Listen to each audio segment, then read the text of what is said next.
I would love to finish. I think some of that. We gotta come on. Just go through it. So like, you never gonna let me finish my sentence? Because you want to keep rambling without being cut off, and you want to cut us off. Let us cut you off too. All f***ing day, my nigga. I raised my hand like, yo, dog. So again, my point, right? On the latest episode of the Joe Budden podcast, with guest co-host Blue Tema sitting in, Emanny went to war once again. Now, Ish and Emanny represent what might actually be the most underrated feud in the entire history of that show. People talk about Flip versus Mal, they talk about Joe versus Ish, but if you've been paying close attention, the Ish and Emanny dynamic is arguably the most consistently captivating clash the podcast has produced. It's been building for years, and it never fully cools down. It goes all the way back to when Emanny first joined the show. Right out of the gate, he came in with a direct message, essentially telling the existing hosts that the energy on the podcast was lacking, that nobody was really bringing it, and that he was there to change that. He made it clear he felt like Ish and the others weren't waking the show up the way it needed to be, and that he intended to be the one who did. You could see immediately that it hit Ish the wrong way, hard. He was visibly bothered by it, and at one point even fired back that Emanny had nothing to teach him about how to podcast. The tension kept escalating until it eventually boiled over into a full confrontation on the show, one that apparently got so intense the podcast team made the decision not to release it at all. That alone tells you everything about how serious it got. What makes this feud so interesting is that these two aren't total opposites. They actually share a lot of the same instincts. But the key difference is this: Emanny genuinely studies the craft. He watches the show back, he reflects on his performance, and he actively tries to improve. That same commitment to growth doesn't appear to be a priority on Ish's side, at least not in the same way. Meanwhile, Ish is arguably the sharper natural talker of the two. So you've got a guy who's technically gifted clashing with a guy who outworks him, and neither one is willing to give the other an inch. In this particular episode, Blue and Ish were clearly locked into a back-and-forth rhythm, and Emanny started to feel like he was being frozen out of the conversation. So he pushed back, cutting Ish off and making the point that he could play that game too, that if Ish was going to cut people off, that door swings both ways. It eventually came to a head over a hypothetical Ish was presenting. Emanny tried to jump in, and Ish shut it down immediately. This is my hypothetical, you don't get to redirect it. It honestly had the same energy as those classic Skip Bayless and Shannon Sharp moments on First Take, where it came down to whose turn it was to speak, and neither man was willing to yield. That tension, Emanny feeling consistently talked over and cut off, isn't new. He actually addressed it directly on a Rewind episode, calling out the pattern of Ish interrupting people and then turning around and demanding that he be allowed to finish his own points without interruption.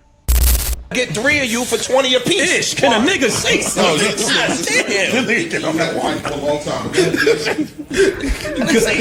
So that moment of me like spazzing out saying, Ish, let me finish, I was off, but that nigga does that shit all the time. So I feel like that was just like payback at this point.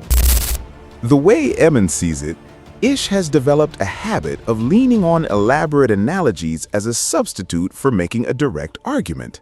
And when someone doesn't follow the analogy the way Ish intended, he interprets that as being talked over, which is exactly when the "let me finish" starts.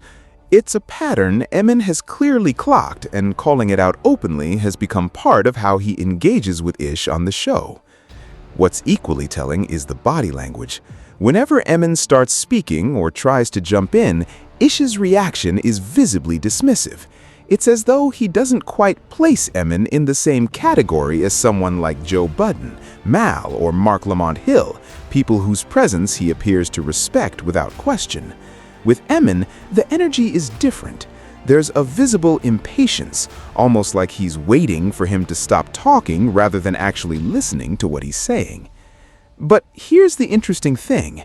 Emanny may have actually stumbled onto the formula for getting under Ish's skin, and it's simpler than anyone might have expected. Joe Budden has always known how to get a reaction out of Ish by taking shots at him, questioning his work ethic, or making him feel underestimated. Eman now has figured out that all he has to do is cut Ish off. That's enough to flip the switch.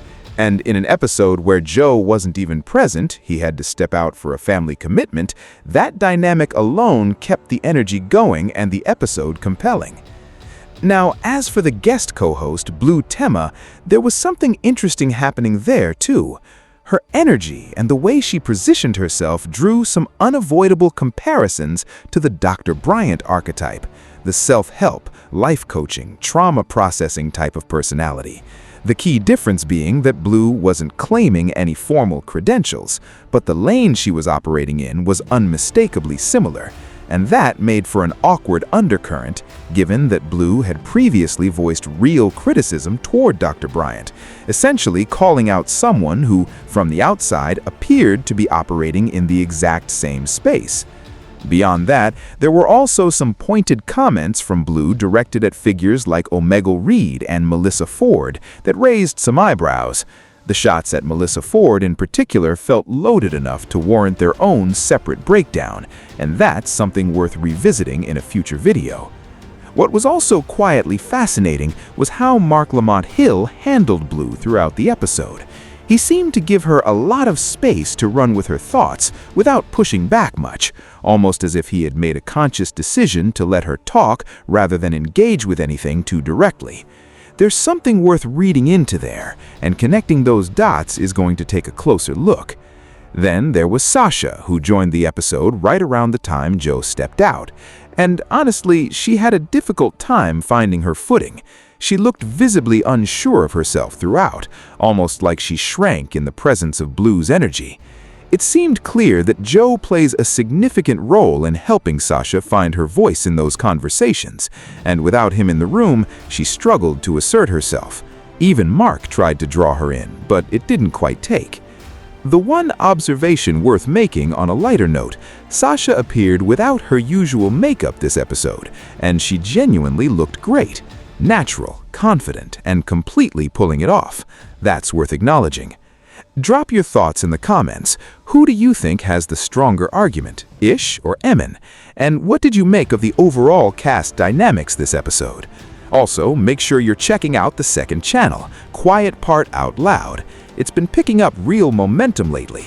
A Jay-Z fan versus Drake fan debate just dropped over there, along with the first clip featuring Osino and The Haven, which is shaping up to be a genuinely entertaining podcast that fans of this channel are going to connect with immediately. The content is different from what you're used to here, but it lives in the same world, same conversations, same culture, just from a different angle. The link is in the description. Go check it out, subscribe, and let me know what kind of content you want to see over there.